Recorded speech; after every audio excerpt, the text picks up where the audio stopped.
हिंदी में यूपीएससी की तैयारी से संबंधित प्रोग्राम्स को देखने के लिए सब्सक्राइब करें स्टडी IQ IAS हिंदी। अगर मैं आपसे कहूं कि अभी की जो कंडीशन है वहां इजराइल और ईरान के बीच में जो कॉन्फ्लिक्ट है ये near to a massive war खड़ा हुआ है, पर अगर मैं आपसे कहूं कि आज से कुछ समय पहले आप पाएंगे कि ईरान और इजराइल एक शानदार दोस्ती के दौर में थे और इवन इस रिलेशन का आप एक पीक पॉइंट देखें जहां इजराइल को तेल की इसेंशियल सप्लाई ईरान के द्वारा करी जाती थी। अब यह शानदार दोस्ती कैसे एक कट्टर दुश्मनी में बदली, आज के इस वीडियो में चर्चा करेंगे। और मैं आपको क्लियर करूं तो याद रखिएगा, इस कहानी में बहुत सारे ट्विस्ट हैं, बहुत सारे टर्न हैं, तो ध्यान से देखिएगा। फर्स्टली तो भाई जब 1979 की ईयर को हम आधार माने, यानी कि जब तक 1979 का वो वर्ष नहीं आया था तब तक की कंडीशन तो ये थी कि 1948 में एस्टेब्लिशमेंट होता है इजराइल का। फाइन, यानी कि इजराइल की स्थापना होती है और इजराइल की स्थापना के साथ ही वो संघर्ष स्टार्ट होता है जहां अरब नॉन अरब कॉन्फ्लिक्ट है, यानी कि वो देश जो तथाकथित तौर पर स्वयं को अरब का मूल मानते हैं, उन देशों के द्वारा इजराइल के अगेंस्ट जो है वो संयुक्त अभ्यास करा गया, संयुक्त अटैक करा गया बेसिकली। और यहां शॉकिंग बात यह थी कि ये जो प्रथम वॉर थी अरब और इजराइल के बीच में, आई थिंक आपको पता होगा मल्टीपल वॉर्स हुई थी, इसमें फर्स्ट वॉर में बिल्कुल भी पार्टिसिपेट नहीं करा था बेसिकली यहां पर ईरान ने, यानी कि ईरान का पार्टिसिपेशन नहीं था फर्स्ट अरब वॉर में, अरब और इजराइल के बीच होने वाले युद्ध में।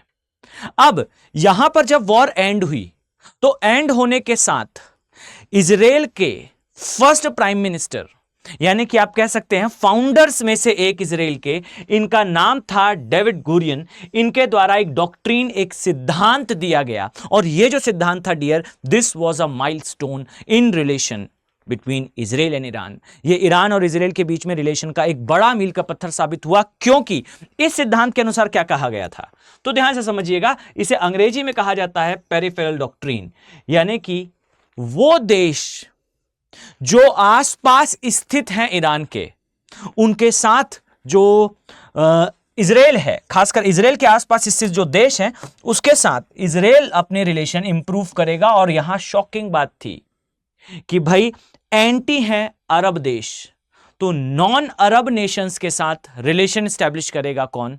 इजराइल। लेकिन यहां शॉकिंग बात तो यह थी कि रिलेशन तो स्टैब्लिश करा जाएगा लेकिन वो इस्लामिक देश भी होंगे। और इस पेरिफेरल डॉक्ट्रीन ने क्रांतिकारी चेंज लाया। क्या था वो चेंज? तो ध्यान से समझिएगा कि टर्की और बेसिकली ईरान, ये दो ऐसे देश बने जिन्होंने बेसिकली रिकॉग्नाइज करा इजराइल को एज अ नेशन, एक्सेप्ट करा, जबकि ये इस्लामिक डोमिनेंस के नेशन थे। तो ये एक मैसिव विन विन कंडीशन थी इजराइल के लिए, खासकर इसलिए कि भाई नॉन अरब लेकिन मुस्लिम कंट्रीज ने सपोर्ट तो दिखाया। अब यहां पर एक बात क्लियर है, क्लियर ये बात है कि भाई दोस्ती एक साइड से नहीं होती। तो समझिएगा, अगर मैं आपसे कहूं कि ईरान ने रिलेशन कैसे स्टार्ट करा इजराइल के अगेंस्ट, तो समझिएगा Israel was pro, Israel ready था, पर ईरान में क्या चल रहा था? तो ध्यान दीजिएगा, ईरान में बेसिकली उस समय पर एक राजवंश, एक डायनेस्टी का रूल था, पहलवी डायनेस्टी या पहलवी राजवंश। अब ये जो राजवंश था 1925 में इसका एस्टेब्लिशमेंट हुआ था, 1979 तक ये रहा। और प्रॉब्लम ये थी कि भाई ये 1979 को समाप्त हो गया, डिमोलिश हो गया, इसे ओवरटर्न कर दिया गया, तख्ता पलट कर दिया गया। लेकिन जब तक ये राजवंश रहा, जब तक ये डायनेस्टी रही, इजराइल और ईरान के रिलेशन शानदार थे। और इवन मैं आपसे कहूं कि स्टार्टिंग में जो मैंने आपको डायमेंशन बताया था, दोनों ही देश जो है वो मित्र थे, तेल तक का व्यापार हुआ करता था। अब कंडीशन ये रही कि जब तक ये राजवंश रहा तब तक तो कहानी बिल्कुल ठीक थी, लेकिन फिर ऐसा क्या हुआ कि ये राजवंश हट गया तो इसे जानने से पहले यह चीज समझ लें कि यहां पर इन दोनों ही नेशंस के आपस में अच्छे रिश्ते होने का एक कारण यह भी था कि इन दोनों ही देशों को यूएसए का सपोर्ट था, यानी कि एक पावर पोल दोनों ही नेशंस को, चाहे वो ईरान हो और चाहे वो इजराइल हो, इन दोनों को ही सपोर्ट कर रहा था। यानी कि यूएसए का बीच में होना भी इन दोनों के रिलेशंस को बेसिकली बैलेंस कर रहा था। लेकिन कहानी में एक बड़ा चेंज आता है, और चेंज ये आता है कि 1979 में तख्ता पलट हो जाता है। और ये जो तख्ता पलट था, ये मिडिल ईस्ट को और भी ज्यादा अस्थिर, इनस्टेबल बनाने वाला था। रीजन इज व्हाट, दैट यहां पर अब तक अरब नॉन अरब का कॉन्फ्लिक्ट था, नेटिव नॉन नेटिव का कॉन्फ्लिक्ट था, सिया सुन्नी भी कॉन्फ्लिक्ट निकल कर आया। पर यहां पर जो ईरानी क्रांति हुई, इस ईरानी क्रांति को कई बार इस्लामिक क्रांति के नाम से भी जाना जाता है। इस क्रांति के तहत जो पहलवी राजवंश था उसे जो है वो हटा दिया गया, और हटाने के पश्चात जो है जो मॉडर्न डे आपको ईरान दिखाई देता है, इसका एस्टेब्लिशमेंट होता है। और जो मॉडर्न डे ईरान एस्टेब्लिश हुआ, आप यहां देख पाएंगे कि मॉडर्न डे जो ईरान था वो कहीं ना कहीं रिलीजियसली, धार्मिक रूप से उत्प्रेरित दिखाई दिया। और आई थिंक आप यहां पर बेहतर तरीके से समझ पाएंगे कि अगर रिलीजियसली थोड़ा डोमिनेंस है नेशन में, तो वो इजराइल को सपोर्ट नहीं करने वाला था। यानी कि पहले जो सपोर्ट था ईरान का इजराइल को, वो जैसे ही ये तख्ता पलट होता है, इस तख्ता पलट के साथ ये कंडीशन जो है वो आ जाती है कि ईरान बेसिकली अब एंटी होना स्टार्ट हो जाता है इजराइल के, और यहां से रिलेशन खराब होना स्टार्ट होते हैं। लेकिन मैं आपका ध्यान यहां आकर्षित करना चाहूंगा, कहानी में एक ट्विस्ट है। ट्विस्ट क्या है तो ध्यान से समझिएगा कि भाई जो यूएसए का इंटरवेंशन था, वहां पर ईरान बेसिकली एंटी यूएसए होता गया, और जो इजराइल था ये प्रो यूएसए होता गया। और यहां पर एक कंडीशन ये आती है, समझिएगा इस बात को, कि ईरान की करीबी जो है वो अरब कंट्रीज के साथ भी बढ़ना स्टार्ट हो जाती है। व्हाई? बिकॉज जो इजिप्ट चला रहा एक मिशन था, आई थिंक आपने सुना होगा, जो पैन अरबिज्म के नाम से जाना जाता था, यानी कि अरब देश, या मैं कहूं कि मिडिल ईस्ट में आने वाले सारे देशों को बेसिकली एक होना चाहिए, जहां पर ईरान अपने आप को अदर अरब नेशन से अलग मान रहा था। इस मूवमेंट में कहीं ना कहीं जो है वो ईरान और अरब देशों के बीच दूरियों को कम कर दिया, और ये दूरियां कम होने से इजराइल के साथ बेसिकली दूरियां बढ़ गई। तो एक छोटा सा रीजन तो ये भी था, यानी कि एक तो इस्लामिक क्रांति का आना, या फिर मैं कहूं ईरानी क्रांति का आना, जहां पर पहलवी राजवंश का यहां से हट जाना, और दूसरा अरब के साथ ईरान का थोड़ा रिलेशन इंप्रूव होना। कहीं रिश्ते स्ट्रांग होंगे तो कहीं से दूरियां बढ़ेंगी। दूरियां बढ़ी, और बढ़ी किसके साथ? इजराइल के साथ। अब जब इजराइल से दूरियां बढ़ना स्टार्ट हुई, तब यहां से स्टार्ट हुआ आफ्टर अ एरा, जिसके अंतिम परिणति पर आज हम खड़े हैं। वो था बेसिकली शैडो वॉर आफ्टर 1979। एक शैडो वॉर के दौर में प्रवेश कर गए ये दोनों ही देश। क्या था ये? तो ध्यान से समझिएगा कि जैसे ही ये दौर स्टार्ट हुआ, बेसिकली इस दौर के स्टार्ट होने के साथ जो इजराइल था, इसने बेसिकली जो है वो यूएस प्रो एजेंडाज रन करने स्टार्ट करे। अगर मैं आपसे कहूं कि यूएसए की एक बड़ी समस्या ये थी कि जो अरब नेशंस थे, खासकर ईरान था, ये बेसिकली अरब नेशंस का लीडर बनना चाहता था। चाहता क्या था? अगर मैं स्पष्ट तौर पर कहूं तो चाहता है भी। अब इसके लिए चाहिए होता है मैसिव पावर, और ये जो पावर थी, ये पावर थी न्यूक्लियर बॉम्ब में। फाइन।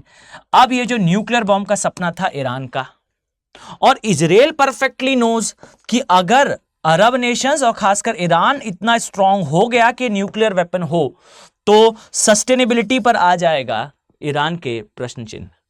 और यूएसए भी यही चाहता था कि बेसिकली कोई अरब नेशन कहीं न्यूक्लियर बॉम्ब ना बना ले। Why? Because this region is unstable. आप शायद जानते होंगे कि एरिया ऑफ कॉन्फ्लिक्ट है, बहुत सारे रीजनल प्लेयर्स हैं, बहुत सारे ऐसे सैन्य समूह हैं जो देश के देश को जो है वो शासित कर सकते हैं। अब ऐसे देशों के पास अगर न्यूक्लियर वेपन होगा तो ये विश्व के लिए एक बड़ा खतरा होगा। इसी कारण जो है आप पाएंगे कि इजराइल की सहायता से यूएसए ईरान को न्यूक्लियर वेपन से दूर रखना चाहता था, और यही एक बड़ा रीजन भी बना जहां पर फर्स्ट टाइम पर पब्लिकली नोन एक साइबर अटैक हुआ एक इंडस्ट्रियल एरिया पे, और ये जो अटैक था was sponsored and run by USA and Israel. अब इन देशों के द्वारा जब ईरान के ऊपर जो है इस प्रकार से अटैक करा गया ताकि न्यूक्लियर फैसिलिटीज डेवलप ना कर पाए, तो ये एक बड़ा विवाद का कारण तो परफेक्टली बन चुका था। 2010 की ये घटना है। 79 से 2010 और 2010 में ये कंडीशन जहां अब विश्व खड़ा है।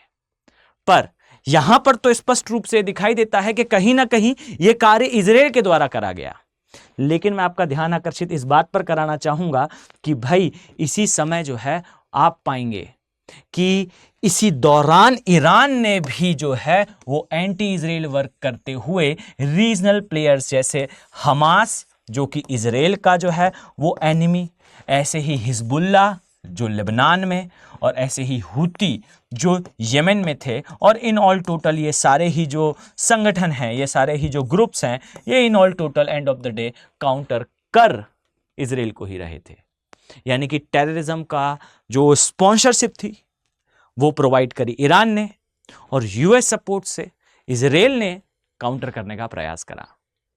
और जैसे जैसे ये चीज़ें बढ़ी तो आज आप पाएंगे कि हमास वो सपोर्टेड बाय ईरान, हमास ने अटैक करा ईरान पर, ईरान ने रिटेलिएट करा हमास पर। इसी में बीच में इजराइल ने जो है वो सीरिया में एम्बेसी पर फायर करा, इसके रिटेलिएशन में ईरान ने जवाब दिया, और अब कहीं ये कंडीशन और भी खराब ना हो जाए। आई थिंक आप समझ पा रहे होंगे कि जो रिलेशंस हैं ये कितने डायनेमिकली चेंज होते हैं। आई थिंक आपके लिए वीडियो इन्फॉर्मेटिव रहा है। अगर आप यूपीएससी की तैयारी कर रहे हैं तो ध्यान दीजिए, स्टडी IQ के जो P2I बैचेस हैं ये स्टार्ट हो चुके हैं। ये जो P2I बैच है ये मॉर्निंग का बैच है 8 AM का, जिसके बारे में मैं आपको अभी जानकारी देने वाला हूं। याद रखिएगा कि आप इन कोर्सेज के साथ जुड़ सकते हैं 29,999 की मिनिमम कॉस्ट पे।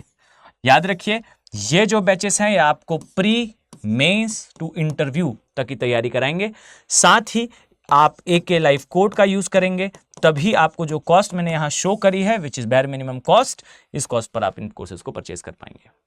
याद रखिएगा कि ये बैचेस MRP प्रोग्राम अर्थात मेंस रेसिडेंशियल प्रोग्राम, SIP अर्थात सक्सेस इन प्रीलिम्स के नाम से प्री के लिए एक क्रैश कोर्स, ये सभी लिए हुए होते हैं। All things are included along with 18 किताबों का एक सेट। इस उम्मीद के साथ कि मैं आने वाले समय में आप सभी को इन बैचेस में देखने वाला हूं। मिलते हैं नेक्स्ट वीडियो में। Have a very nice day. Thank you. Hindi में यूपीएससी की तैयारी से संबंधित प्रोग्राम्स को देखने के लिए सब्सक्राइब करें स्टडी IQ IAS हिंदी।